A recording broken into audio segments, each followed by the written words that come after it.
nice article in the Managing Madrid blog. Wonderful lads that do a great job there. And worth reading about that man there. Karim Benzema needs to rest, and the numbers reveal why. Times ended up almost looking like a 6-3-1. Some very good writing about that on the Managing Madrid website. First rate podcast as well. Of course, Fede Valverde was a huge part of the equation.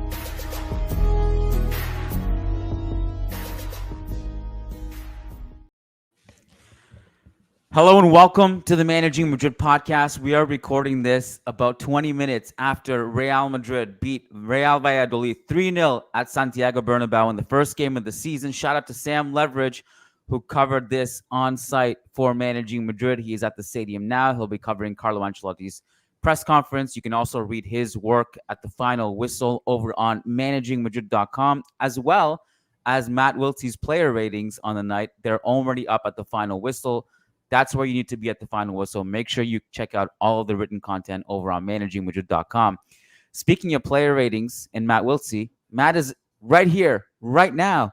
Matt, you and I did a podcast on Thursday for our members, and we were going over, we did a deep dive on the Mallorca second half because you rewatched it, and then we went over our notes, we shared them, we talked about it. We predicted, or I don't remember if you predicted, but I think you were in agreement, but I predicted that, you know, everything will be okay. We'll beat Real Valladolid by a few goals, and things will, the alarms will be diffused temporarily, at least, until we face the next low block away from home in Spain. But I will say that by halftime, I think there were some people kind of squirming in their seats rather uncomfortably, to put it politely.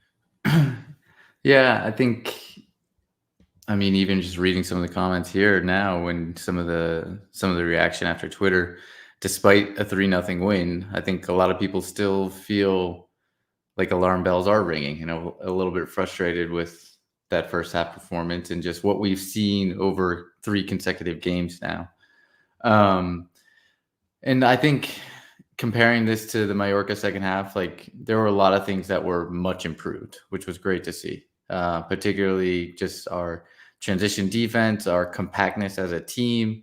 I thought Militao and Valverde in particular were great in transition defense and occupied the right spaces on rest defense when we have the ball. Where are they placing themselves just in case we lose it? And I thought they took the right spots there.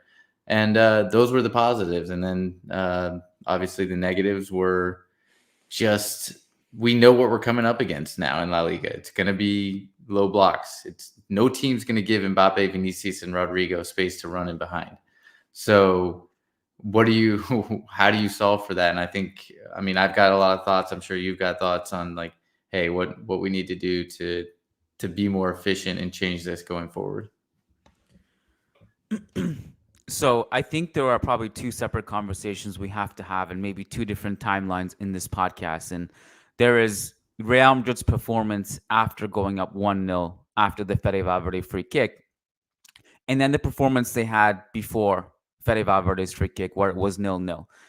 The game state completely flipped on its head when Fede Valverde scored, and that obviously worked in our favor.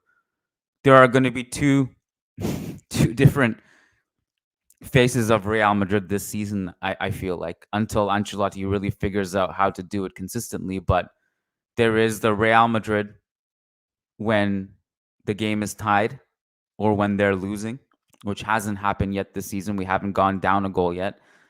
And then there's the Real Madrid when they're up a goal and the floodgates open. And, it was 3-0, but it was 1-0 until I think the 85th minute when Brahim scored or whenever he scored. And then it was 2, and then it was 3. But between 1-0 and 2-0, we did have a bunch of chances that we missed and a lot of transition attacks. And we should have been up by at least 2 goals. I would have said 3 because Mbappé had 2 good chances, 1 really great chance. And then you had the Rodrigo thing where he was in between 2 worlds. Should I pass it to wide open Vinny? Should I shoot it? There was that whole thing. I'm just glad that missing those chances didn't come back to bite us. But that Real Madrid predictably looked way different than when the game was 0-0. So I think we start with the 0-0 part, and then we can tackle the rest later, like the Endrick goal on his debut. Very happy for him and all that stuff. Ancelotti's going to have to figure that out, because after the Mallorca game, we said, like, we were critical, but we were also patient and said that everything will be okay. We can't overreact to it. However, it's very true that Real Madrid will face this blueprint a lot. Like this opponent, this kind of opponent is not going to go anywhere. It's not like we're going to wake up tomorrow and people and teams against us are going to be like, "Oh, you know what we're going to do? We're going to let Real Madrid just have a lot of space and let them attack." No, no one's going to do that. Everyone's going to come to the Bernabeu. Everyone's, even at home, is going to say, "Okay, you guys have a bunch of superstar attackers. We're just going to clog the space. And we're going to sit deep and we're just going to make you come up with some individual brilliance or a long distance shot. You have no aerial presence, by the way, in the box anymore. So you can cross if you want. That's not going to be a threat to us. No Joselu, no Benzema, no Cristiano, no Bale. So we got to figure that out. So what was your assessment of the first half? We can also start with the starting lineup where Arda Güler slotted in for Jude Bellingham.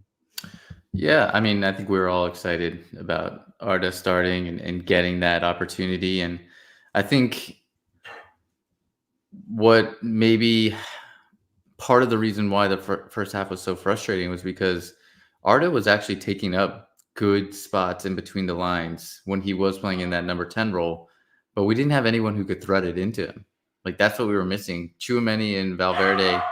I know Valverde had a great performance, but in the first half, those two, they don't want to play that eye of the needle pass. They don't want to take any risks with their passing. They're pretty safe, which on the one hand is a benefit in that you won't get countered and you won't have a transition opportunity on you if that risk doesn't come off. But on the opposite hand, then it kind of mitigates Arda's impact, because the whole point of him being in there is to feed him in between the lines. If you can't even get him the ball there, then it's not gonna you're not gonna have great success. So yeah, I think that was one of the issues. And then the other big issue, I think, is just the overall tempo, the way we played. It was slow. And I think, again, that stems from midfield. Too much lateral passes. And when you're playing against a deep block, you got to switch the play quick. As soon as you hit the weak side, that weak side winger should be running direct at his fullback before the rest of the team can shift over, the rest of the opposition can shift over. And then swing in a low-driven cross or a cutback, whatever it may be. That's how you are effective against low blocks. But you have to play with like an urgency and a quickness and switch of plays and quick 1-2s. And we really didn't see much of that. Honestly, we only saw the 1-2s when Arda was trying to combine with somebody. But otherwise, there wasn't much. Yeah, I think the speed of play is something that I noted too. And it's funny, you and I have nightmares over the years. We've been doing this podcast together for a long time. And every now and then, like a few times a season, we have this early kickoff. And sometimes it's even earlier than this. We've seen even earlier than this. But the early kickoffs were always like, I don't know what it is. Everybody's sluggish. The fans are just reaching for their coffee. You got people on the west coast of California trying to set their alarm clocks for like 5 a.m. or whatever it is they have to get up for. I don't think it was quite 5 a.m., but also just being in the stadium too often for that kickoff, there just feels like I don't know. It feels like it's a different part of the circadian rhythm that the team is just not comfortable playing in. So that's not an excuse. It's just something that we've observed. You and I have talked about this over the years, and it's like this early kickoff. Then you got the first game of the season at the Bernabeu. Expectations are high. The hype is high. Stadium is electric. Roof is closed. Mbappé making his Bernabeu debut. I think the speed of play just didn't, I don't know what it was, but I felt like there was maybe a lack of urgency, and maybe just it felt like a big party rather than the team really putting their foot on the pedal and going at it. Now, having said that, I think we can start with Gouler's positioning, because he was a bit of a surprise wrinkle in the starting 11. A lot of people in the Spanish press had reported that it was Modric who was going to start. Gouler starts in midfield. I'm curious to know what your interpretation of his role was. I know you spoke a little bit about his positioning between the lines. To me, it was also interesting to note that he was given the Jude role with Chouameni and Fede in a double pivot, but he was more right-sided than Jude, so he actually mostly roamed in the middle and right half space and on the right. And I thought way back to when I asked Ancelotti about this in preseason, and he told me that Goulet can play in midfield in a midfield three, but I want him on the right side because I want him to cut in and shoot. Correct me if I'm wrong. I think only one time he actually opened up his body and cut in and shot, and it was in the second half. Part of the reason why he didn't do that more, I think, was because there was just so many bodies in front of him. Like, you got to have a space to shoot, and there wasn't. At one point, the ESPN broadcast showed the attacking heat map and what zones of the pitch we were occupying in the first half. And I was kind of surprised that most of our attacks were actually going down the middle. And you think back to like that Rodrigo line breaking sequence when he goes down the middle in the first half, and a lot of our stuff was going down the middle. The problem was multiple. I'll just go with whatever comes in my head first. One is that Valladolid were clogging those central channels really well. They had a lot of bodies there, and anytime the ball would go out wide, and we tried to get Vinny and Mbappe to link up together, maybe the odd Fran Garcia overload, it was closed. There wasn't much we could do. Same thing on the right side with Goulet and Rodrigo, who would go over there. Carvajal overloads were not that common in this game. Maybe you saw something different. And then also we didn't really have the incisive passer down the middle, which I think we're all, I don't know how many times we can say it, we all miss Toni Kroos. He ain't walking through the door. The one chance we had in the first half, which really was a half chance, but it was a chance, was the Rudiger ball over the top to Mbappe, which I liked because it showcased Rudiger's long-range passing ability, the weight of the pass, the dip, the arc, everything was perfect. Mbappe's off-ball movement was great. His first touch was great, and he brought it down well, and he shot from a tight angle. It was a tough chance to score from. But I was encouraged by that one sequence, but that was it. Like, that we really didn't do anything else. And again, you go and, like, I'm just so desensitized to going to who scored and checking the long ball stats for Toni Kroos after the game. That Rudiger pass to Mbappe, Kroos does that 10 times a game with his eyes closed, and you just don't have that at a prolific rate anymore. So I'm curious to know, and obviously Jude was not playing in this game. When you take Jude out of our midfield and you take Kroos out of our midfield, it's just going to look different in the build-up phase. So I'm just curious to know. I think my scream is from Endrick. I was surprised. My voice has gone surprisingly because I was really hyped for the Endrick goal. I got out of my seat for that one, and I belted a few nice. Goals. So yeah. But yeah, what else did you see from that first half? Yeah, I mean, I think aside from that Mbappe chance you mentioned, where Rudiger clips it over the top and he connects on a one-time volley, we didn't see much of that.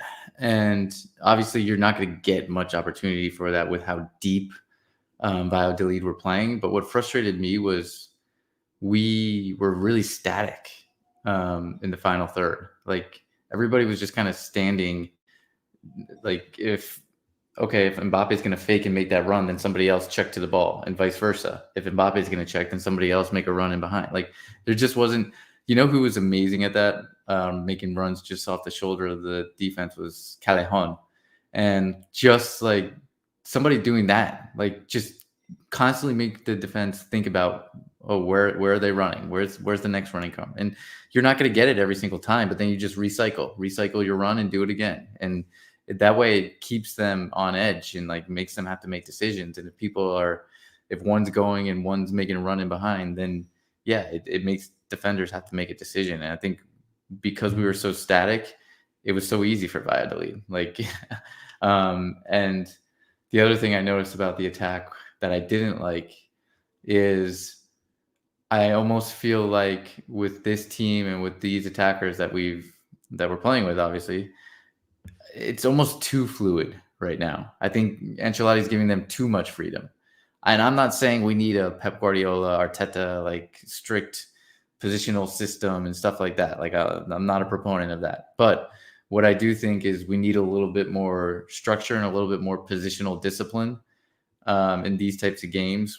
I think it actually improved in the second half. You saw Rodrigo basically hold as on the touchline as a right winger.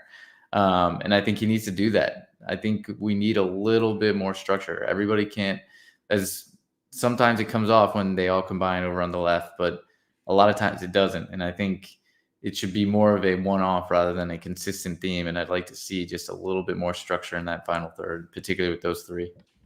Well, it's interesting because there was a lot of noise about, there's not enough movement in the final third and the stagnancy. And that kind of conflicts with a lot of the stuff we see with regards to the fluidity and the amount that these players actually roam off the ball.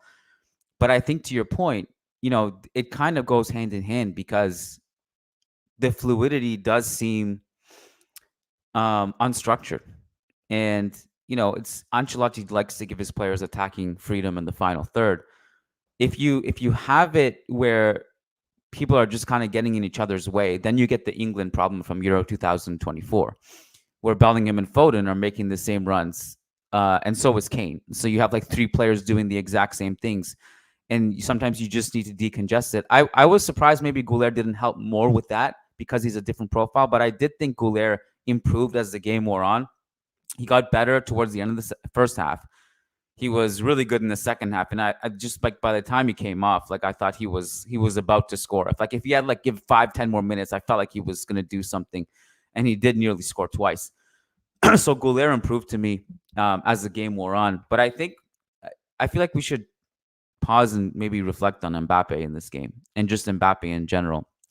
I'm curious to know what your grade on his performance was. I haven't read your player ratings yet, but Sam Leverage sent me a video on WhatsApp of his he kind of took his own Mbappe personal cam from press row, and he was just sending it to me. He's like, do what you want with this. I don't know if we can post it on because of the copyright issues, but he's like, I just noted that I'm filming him for 60 seconds, and it felt like it was easy to mark him out of the game, and he looked a little bit tired. He didn't know what runs to make, and I feel like he's playing quite centrally too, as well, which I don't know if it's exactly where he wants to be. But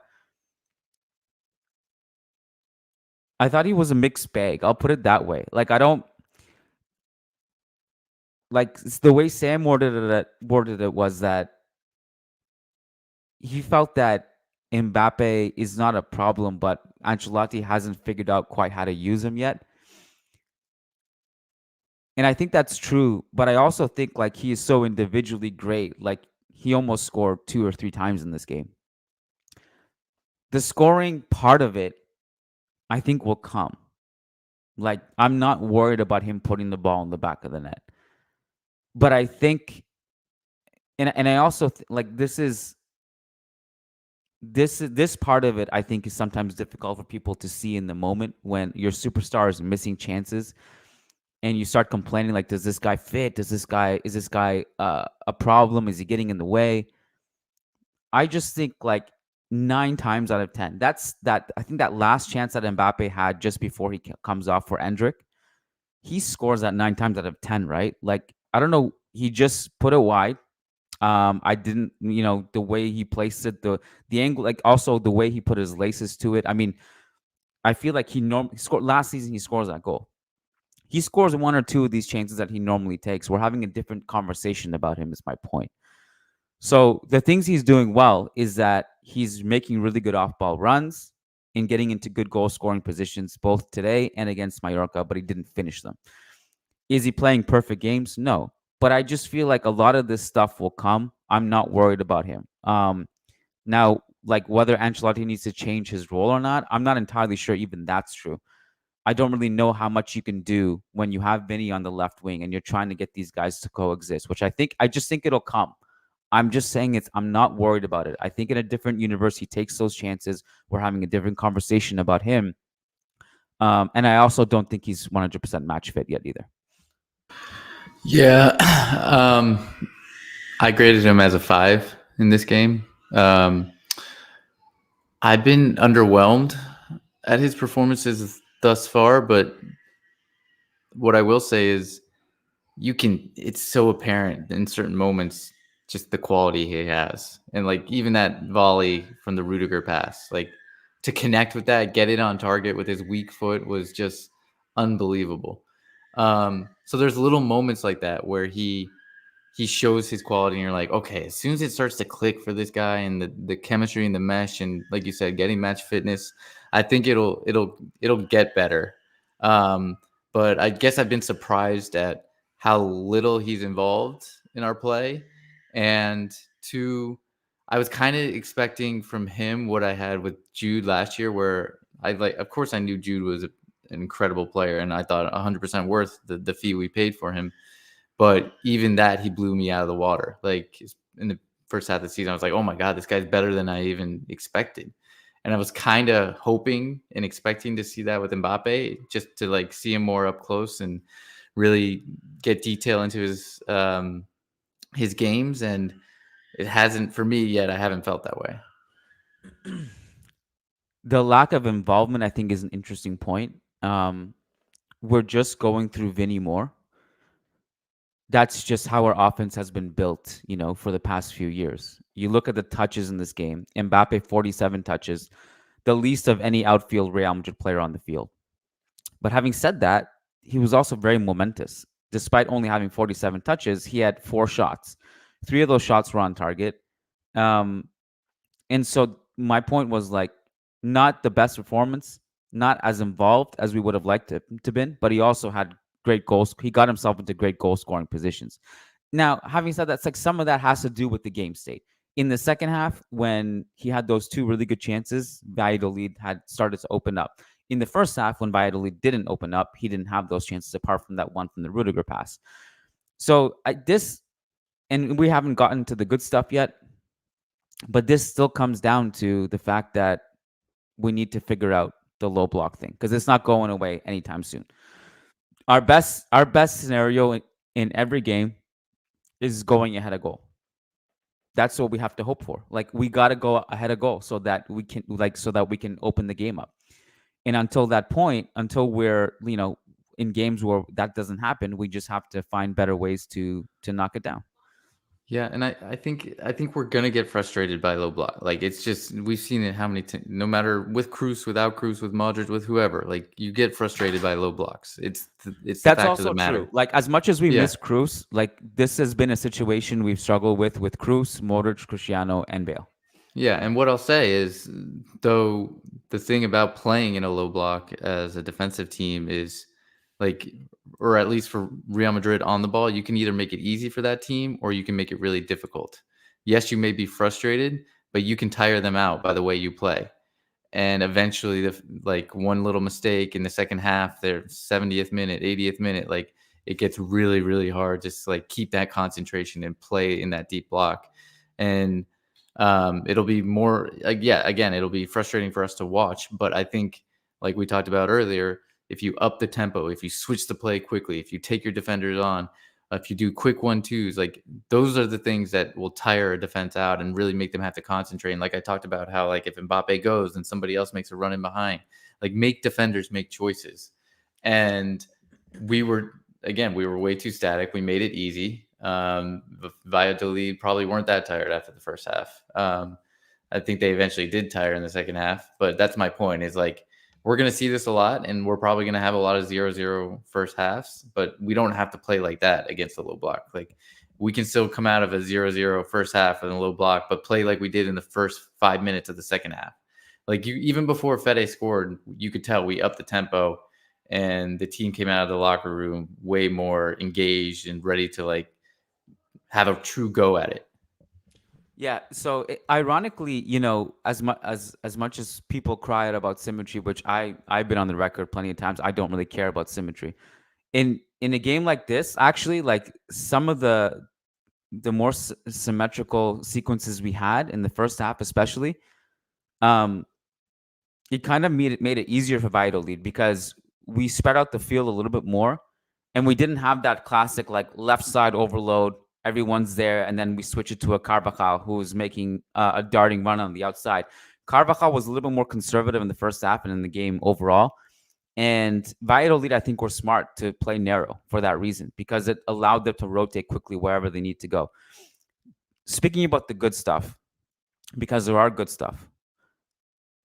At halftime, what we did know was that Valladolid was not threatening at all the other way. The very little that they did threaten was quickly snuffed out by Rudiger or Militao, Fran Garcia, Fede Valverde in transition. So we had that part locked down. And then what you hope and what did happen eventually was that Valladolid just get tired. They're chasing shadows, they're getting counter pressed, they're trying to put together transition attacks, but they can't because they're not in position to do so. And so that's going to be tiring to play against if you're Valladolid. So that was one of the positive things. And that's why I predicted, like, by halftime, even though everyone was upset, like, this will come because I think Valladolid cannot sustain this low block and their energy levels, and they're not threatening us at all. Of course, a better counterattacking team will punish us more, but, we're just talking about in a vacuum what we were facing today.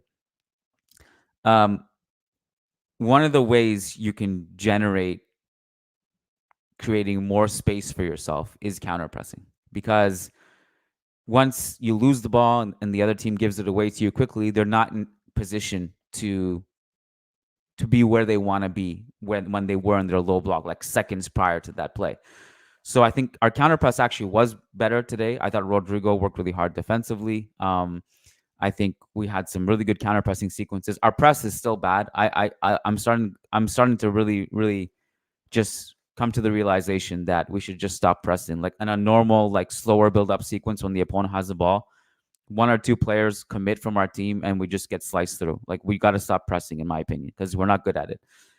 And like the kind of press, like when you're kind of pressing, it's one of the worst places to be structurally on, like defensively, because you just get cut through. You either have to commit collectively or just don't commit at all.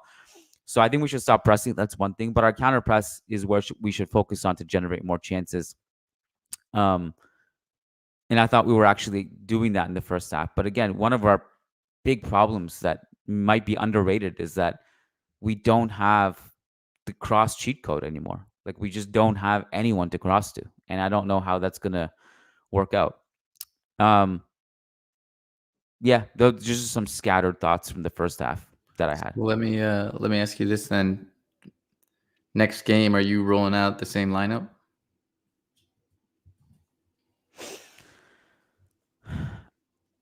I would. Now, I mean, like, there's a case that you wanna maybe throw in Modric instead somewhere, or Brahim, who had a really good energetic game off the bench. Shout out to my dad, who was calling for Brahim all game, and he was very vindicated. He texted me. He said, "I told you Brahim should have come in," but I think it has less to do with formation and players to an extent, and more about like what the defined roles are. Like, we'll take this super chat really quick from Manzar Hassan, who says, "Good post-game review as always, guys. Do you think the team should go back to the 4-3-1-2 formation once Kamavinga comes back, or stick to the 4-3-3?" I mean, even before Kamavinga comes back, we can talk about this, because for next game, is it a lineup overhaul that you need, or is it just asking players to make better runs off the ball and playing quicker? Yeah. Do you understand what I'm saying? Yeah, I think that's what I think. I mean, I do. The one personnel issue I do see is just centrally in midfield and even center backs. Without a guy like Alaba, I don't feel like we have somebody who can play, like, you know what I'm talking about, those line breaking passes that just squeeze through, that like most guys look off and they'll just play the safe pass, but Cruz or Alaba or Modric, guys like that, will play that pass and can do it perfectly.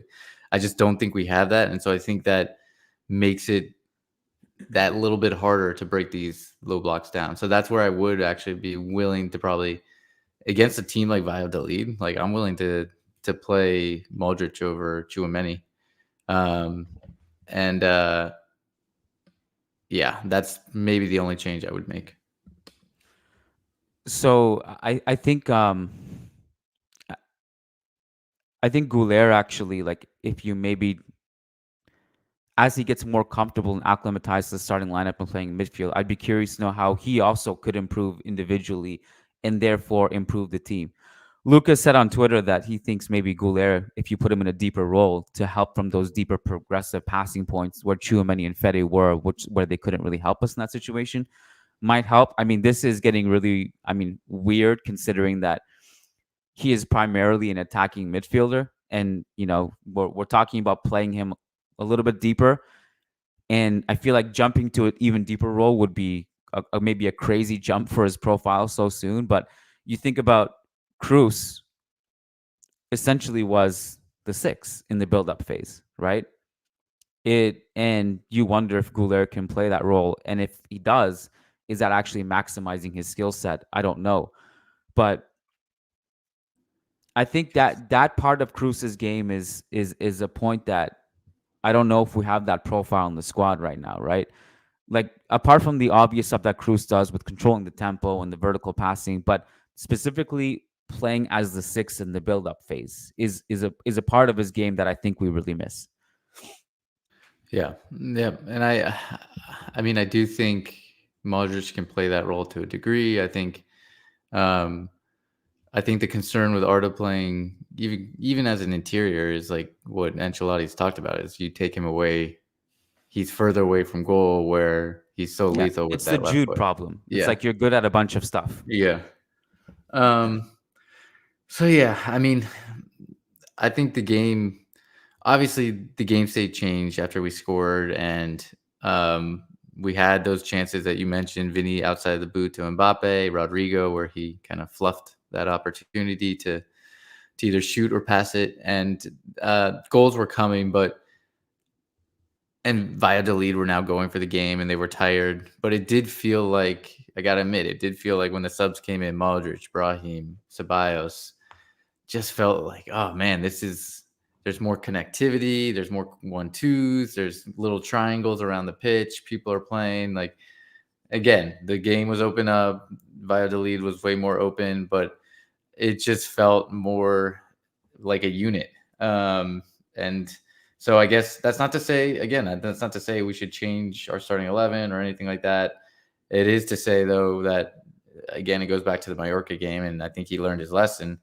This team has way too many players on the bench that can change a match and like change the profile of the squad to ever wait till the 80th minute to make a change like that in a game where you're trailing or tied, because we have so many players that can make a difference. It's a crime to keep them on the bench for that long.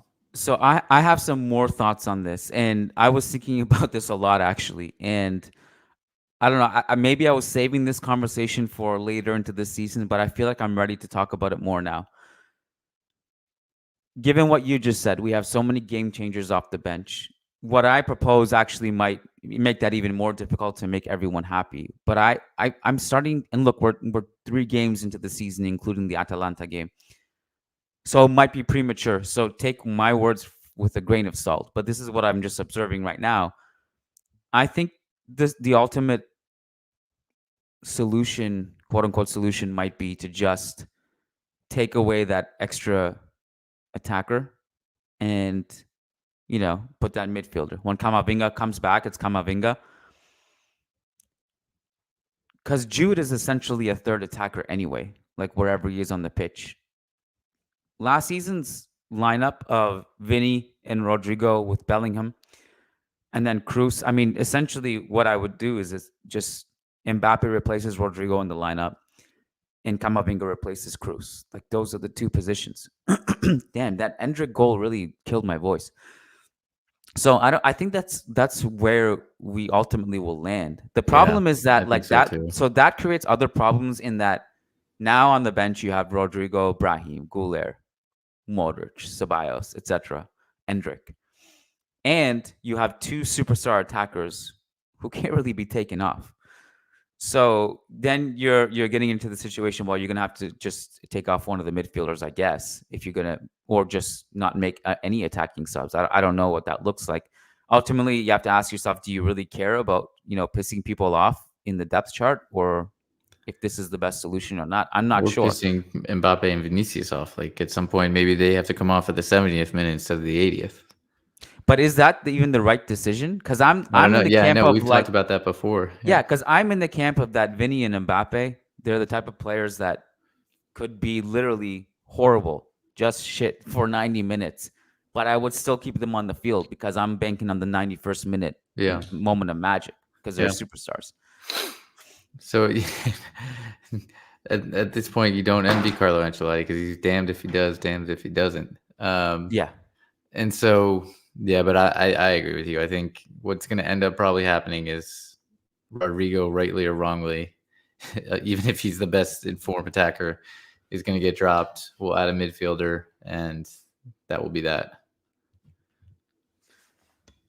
Yeah, I mean, but like a lot of those players off the bench, to be fair, can also, they're so versatile. Like you can throw them in anyway. Like you could throw them in. You could take off a midfielder. You could put Goulet in midfield. You could put Brahim in a deeper role if you want, or you could put Brahim and Rodrigo in attacking positions, push Jude back. So you have ways to fit them in off the bench. I'm just saying it's like you said, you don't envy Ancelotti in this situation. Let's move on to more super chats. Anthony Tharp says, "Kudos to Fran. One of his better performances with Real Madrid. His work rate, touch, and positioning were better today. He even tucked inside a few times to help circulate possession." How are you taking this, Matt? Your number one enemy, Fran Garcia. Whoa. I was the one that said I wanted Fran Garcia over Miguel Gutierrez. Don't forget that. It's true. But yeah, I mean, I still stand by my opinion that Fran so far hasn't shown he has the Real Madrid level. I thought he was better today, but I'm still not. For me, still not enough. Like even when he does make the underlaps or overlaps, like he doesn't get fed the ball. His teammates look him off. It doesn't really pull a defender away. And I still feel like he's really safe in possession. Like when he did make those underlapping passes, like he'll just play it right back to Tchouaméni or lateral, and it's a 5-yard pass. He doesn't really take any risk in his game. And so that's where I just feel like you have to have a little bit more personality to play for Real Madrid. So I don't know if it was a matter of design, because I felt like Fran Garcia and Carvajal could have been more daring in this game, which would have helped decongest Valladolid a little bit. I wonder if Ancelotti was more worried about transition defense. I thought about that too. Yeah. Yeah. And, if we're committing so many bodies forward and we have so many attackers, maybe Carlo just wanted his wing backs to be a bit more conservative in that situation so that we don't get punished in transition. Maybe that's what it was. But anytime he did venture forward, I liked it. I liked his off-ball movement. He put in a couple of really good crosses into the box in the second half, like low driving balls, which were helpful, I think. So I liked his performance. His recovery pace, I mean, yeah, never in transition doubt, defense was also very good. Yeah, I liked it. I liked his performance today. Sagnik says 37 minutes into the second game of the 70-game season, and the commentator goes, "The game is ideal for Modric, a 38-year-old. It's a bit concerning. Lack of line-breaking passers." I mean, there's part of me, Matt, that feels like in these situations, we would just scream for anyone who's on the bench and then try to play a game of "I told you so" kind of thing. I don't know. Don't you think? Like if Modric was on the field and we couldn't have cracked through, then we would have said, "Oh, we should have gone with Goulet." Or like that's just the way the game works. I find. Yeah. Yeah. I mean, I don't want to rehash the point for like a third time, but I just do think we lack somebody in that position, deeper position to play those balls in between the lines. Let's talk about the second half. Fede Valverde scores the free kick, and the game changes. We've talked about that a million times. Game opens up. We have a ton of great chances. Valladolid actually had some more threatening moments in the second half, which I kind of was worried about, especially like when they started to get into the set pieces. We were so bad at defending corners and set pieces that, we actually conceded a couple free headers today. But talk to me a bit more about the second half. Yeah, I mean, I think even before the Fede goal, like I said, I think we played with a higher tempo. So you could see, okay, there's a chance things improve here. And then the goal did exactly what you would expect it to do. It opened the floodgates. It forced Valladolid to come out and play a little bit more, forced them out of their shell. And we took advantage of that. And I think the disappointing thing was we probably couldn't. Yeah, we won 3-0, but we probably could have had 2-3 goals even prior to those late goals. Arda Güler had, I think, like 4 shots in the second half alone. He kept connecting with all those different crosses, and you saw how visibly frustrated he got he expects so much more of himself because he is so clinical inside the box.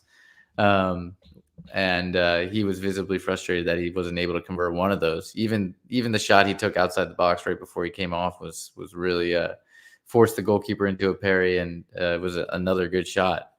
And then obviously you had the Mbappé chances, the Rodrigo. So there's just we created a lot in that second half, and it was much improved, much better viewing.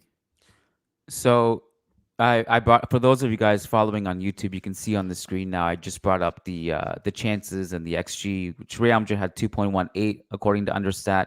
I think Mark Spot had us at 1.9, so pretty much the same. A little bit lower. Mark Spot had us, but I thought it was exaggerating when I said maybe Mbappe scores those chances 9 times out of 10. But then I look at them here. Look, uh, this is the one in the 85th minute, Yeah. and then this one in the 78th minute. What I actually thought that Well, this and one, then yeah, Rodrigo's misplaced pass doesn't show it up doesn't even there. show So up. like Yeah, it doesn't show up. So that's the other thing. that's like literally that was like worth a penalty in my opinion. Like it was like a goal. He just had to Vinny just had to tap it in. Was Vinny onside in that situation? Yeah, he was behind Okay. the ball. Yeah. Yeah. So there you go. That's not. I mean, that's one of the flaws with XG, unfortunately. But if it's not a shot, then it doesn't even show up on the chart, even though it was an unbelievable chance. But yeah, so like the Mbappe scores these last season, and I just feel like he'll start scoring these very soon. That's the way I look at it. And then we're having just a different conversation completely. I just don't think we're sitting around here saying that Mbappe doesn't fit tactically and all this if he scores those 2 goals. I mean, that's why I don't even think. I don't know. It's not that you're not allowed to talk about Mbappe so far and his struggles. You're absolutely allowed to do that and be critical of it. I'm just saying that it's also a mental thing, because if you score one of these, 2 of these, which he normally would have, then he himself is also just playing better and getting integrated more easier because of the Yeah. mental jolt you get from scoring these. That's my Yeah. point. Yeah, agreed. Um, yeah. What else did you have in your notes? I haven't even looked at my notes yet for this podcast. I'm sure there's a bunch of things I've forgotten. So let me know what you have. Let me see if there's anything we haven't mentioned yet. No, we covered most of what I had. Okay. I guess maybe just on the substitutions. I mean, I liked all the subs' performances today. I thought they were all good. Brahim, obviously, the standout with the goal and assist. Yeah. And it just made me think, like, how much do we undervalue Brahim? Because I feel like in all these discussions of like, oh, I think so and so is going to win the starting spot, he's never brought up, and he's the one that's probably been the most consistent over the last 14 months. And so, yeah, he's a phenomenal player, and I think hopefully he gets the minutes he deserves and is happy with his role, because he's just been incredible for us. Luka Modric, I thought, played well. Ceballos, I thought, was really good in tight spots, and like that's what you want from Ceballos. And then Endrick, obviously, he came in immediately, feisty tackle, slide tackling his first play of the game. Then Valverde tried to find him with a back post low driven cross.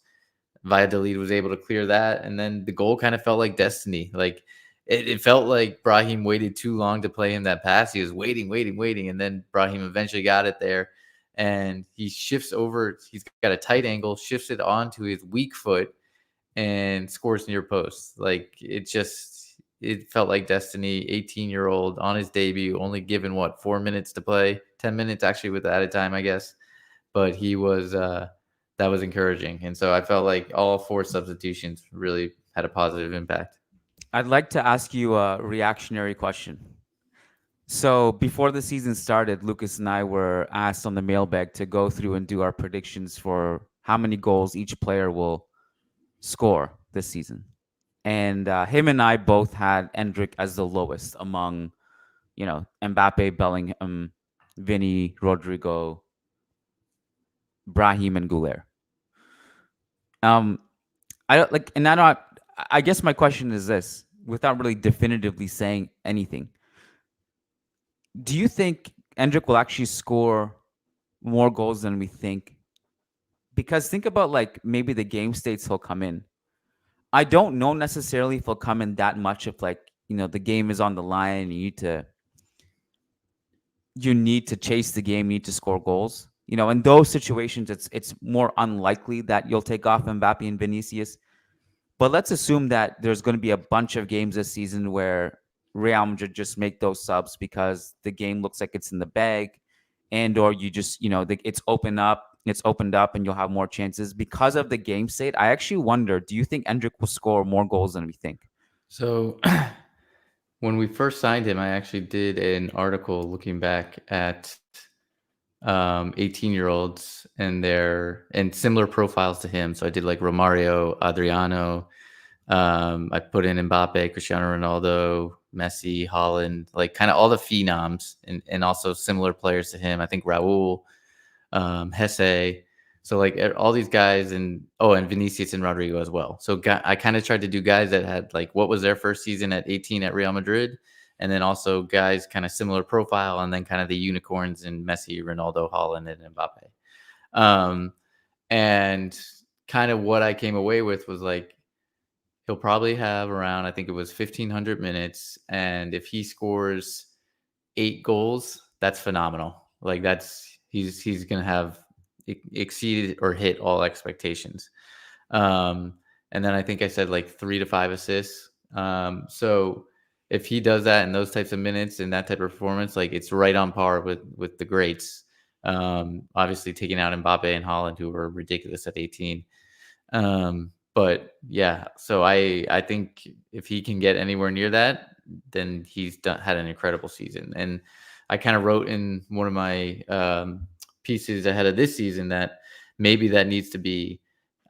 I referenced that article because it was 2 years ago before we signed Mbappe or anything like that. I said maybe that prediction needs to be edited, given we signed Mbappe and all of the players we have, Brahim, Arda, and so on and so forth. Maybe he won't get as many minutes and opportunities as expected, but I'll still stand by if he gets 8 goals, like that's an incredible output. I mean, 8 goals is fine. That's probably even a little bit higher than I would have had him, assuming that the bulk of the scoring is going to go to, and I still feel this way. I'm not going to change my opinion after a couple games. Mbappe is going to score over 40 goals this season. You can clip this, you can come back to it. Feel free. He's still going to score over 40 goals this season. I'm 100% sure of that. But I do think that because of the game states that Endrick might come in, I actually think I may have underestimated his goal scoring output. So it's, I think it's interesting, Matt, that, for a game that we were very critical of the team, especially at halftime, it was a 3-0 scoreline. And we had a million chances in the second half. But again, the question still comes back to, can we play better against low blocks? I just realized that I may have over exceeded the time allocated for you in this podcast. I don't know how you're doing for time. Do you have to go? Yeah, we can finish it out here. Yeah, I guess kind of going off of your Mbappe take. I mean, I agree with you. I think what is interesting though in reading some of these comments is a lot of people, the leash is already starting to wear thin, and I'm wondering how long the leash shocking has. After 2 games. Oh my God, shocking. I'm wondering how long the Santiago Bernabeu gives him a longer leash as well. Matt, we've been through this. We've been through this with Zidane. Yeah. We went through this with Cristiano Ronaldo, but after his first few games in 2009, when Kaká was actually the better of the two. Cristiano was not integrated every well game in 2009. What's that? Ronaldo still scored every game in 2009 when he first came.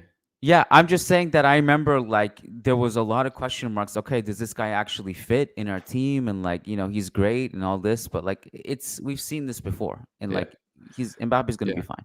Yeah, he'll be fine. I just think, I think it's interesting. I mean, not interesting. Like you said, we know the leash goes quickly.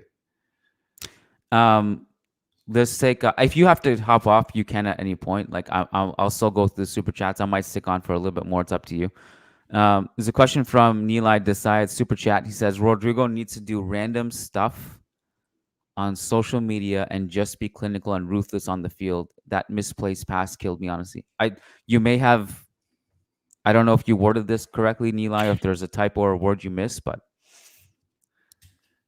Yeah, I mean, if I don't know how doing random stuff on social media might help with this I situation. think he's talking about the thing from this past week, The WhatsApp um, thing? the WhatsApp. Yeah. Yeah. Um, I mean, Neeli, what would you be saying if that play where he dribbled five guys and was the only one that opened up the defense in the first half, if that came off?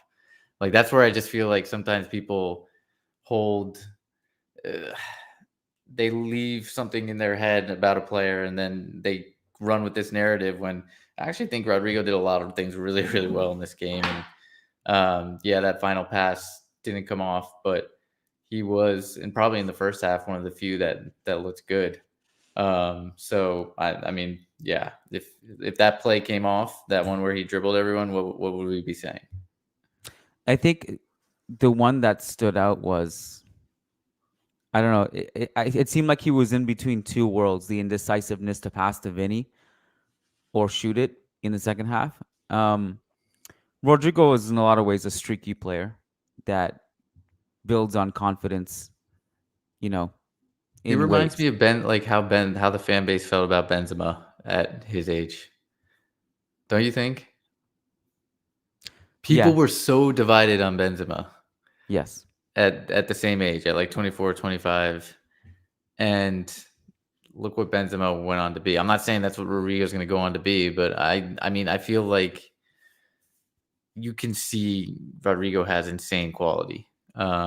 And we just need him to get that consistency in his game. And I'm personally a believer of that. Like, hey, I think he will find it. I think it will come, especially as he gets older and with time. But I know a lot of people just don't have the patience for that. We didn't really talk, and again, just can keep reminding you, I don't know how much time you have, but we didn't really talk about Vinicius in this game. What do you think of him? Um, First half really, really disappointed. And again, I thought like tried to like players were just getting in each other's ways and were too static. And there's times where Vinny, it feels like he's dribbling, he's trying to dribble four or five guys, runs into somebody, and like there's other passes that are on. Like pick and choose your moments. And then second half, I thought he was much, much improved. Probably could have had a couple assists. Thought his decision making was really mature, particularly on that one pass cut back to Arda inside the box. And I thought when the game opened up, that's when Vinny was able to really blossom. And so, kind of night and day difference between the two halves, which it was for a lot of the players. So I'd love to see his expected assist numbers like after these three games. I haven't looked at it, and it's probably too early to even get his expected assist numbers from this game, I assume. But I just the passes he's putting into the box right now are really incredible, like really special. I don't know if there's anyone who can do it the way he does from the wing. Like the way he can now the outside of the boot thing is automatic for him. Like he's so good at that. He can play the ball into the box in the left half space and into Mbappé and whoever's making that run at such a high level in different ways from different angles that I think like he's just impossible to defend, man. Like he can he can cook you on the dribble. He can go outside. He can cut inside. He can shoot. He can play the ball into the box. Like there's no real defending him, other than you just send 2-3 bodies toward him and just hope for the best. But um, I'm just so impressed. Like even when he has like poor games, like he's just devastating to me. Like I think he's just come so far, and I'm just so impressed with him generally speaking. I have conflicting opinions about the haircut, but I think from watching him play, I don't know why he always wants to do that haircut. Like he tries it out all the time. I don't know why he keeps going back to it. I mean, I don't know. I don't quite frankly care, but I just do know that he is. It's also part of the reason why he has the aura, as the kids say. Real Madrid 15 UCL's super chat says it's going to take time. MSN didn't start fire until Jan.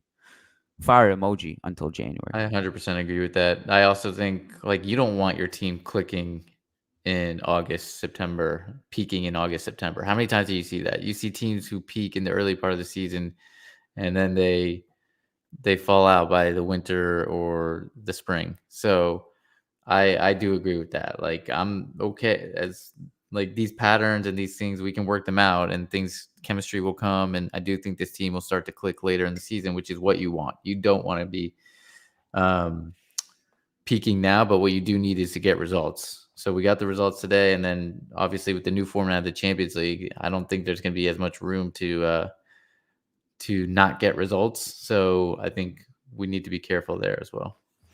I'm just going to go through my notes really quick because I still haven't gone back and done that.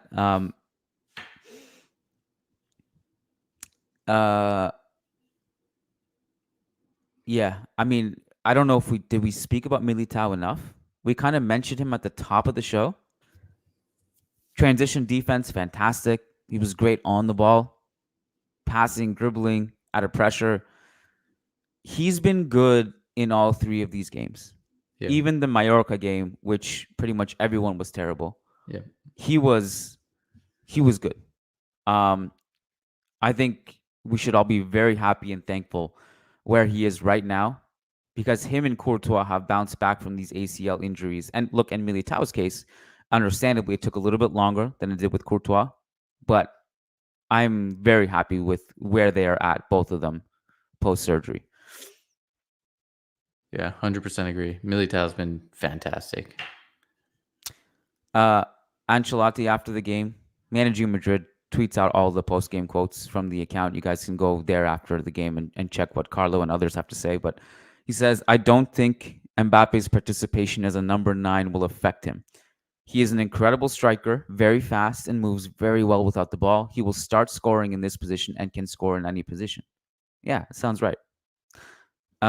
Looks cool. like he also said when somebody's tired, they have to raise their hand and they have to be responsible and let the team. Oh, was that in reference to Mbappe? No, I think it's just in reference to like how much quality we have on the bench. Right. Yeah, just that like we have so many options off the bench that you would hope that would happen. But and I also think like again, match fitness. Let's see how that improves as the season goes on. I know it's a little bit counterintuitive to say that because you would think that if you play more, you get more tired. But I think, there's a balance, a healthy balance in here that the more games, the more rhythm, especially at the beginning of the season, I think hopefully it'll just start clicking more and more. Awesome. Any concluding thoughts, Matt, before we wrap it up here? No, I mean, I'm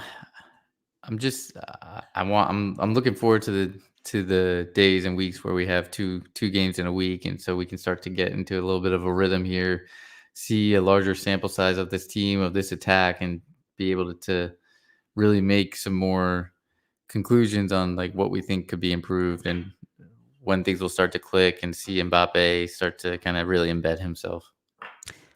Let me just close with this. So if in case any of you guys are on the fence about becoming a member, our prices go up September 1st. But if you join now before September 1st, you are grandfathered in at the current price forever. So you'll save a ton of money if you join up for the membership before September 1st. Tomorrow, Lucas and I are doing El Dia Después. We do that the day after every single Real Madrid game, only for members.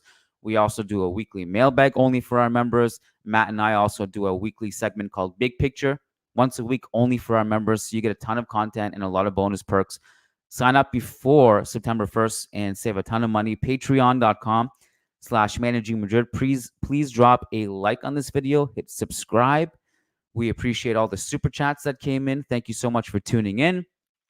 And if you're on YouTube and you don't have Patreon in your country, just hit join underneath this YouTube video, and you can also join on the memberships tab on the channel. Matt, thank you, buddy. Look forward to chatting with you moving forward, and keep it locked on managingmadrid.com for a ton of content. And Hala Madrid. Peace out.